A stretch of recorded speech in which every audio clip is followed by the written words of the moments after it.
Missile ছুটতেছে ওরা, এই যে মিসাইল ছুটতেছে, পৃথিবীর সর্বপ্রথম মিসাইল আবিষ্কার করেছিলেন সাদ ইবনে আবি ওয়াক্কাস রাদিয়াল্লাহু আনহু। তার যখন তিনি বিজয় করতে গিয়েছেন আপনার রোমান সাম্রাজ্যে, তার বাহিনীতে খালিদ বিন ওয়ালিদ ছিলেন।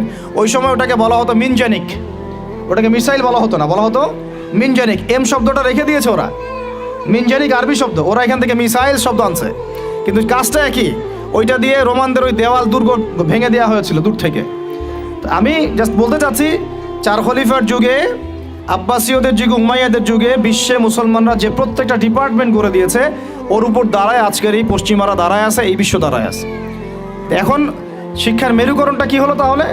লাস্ট 220 বছরে শিক্ষাটাকে ভাগ করে ফেলা হলো, যে তোমরা যারা দাড়ি টুপিওয়ালা মানুষ, তোমরা যারা ইবাদত বন্দেগী করতে চাও, তোমরা পড়বা কোরআন এবং হাদিস, তোমরা পড়বা উসুল, ফিকহ ইত্যাদি ইত্যাদি।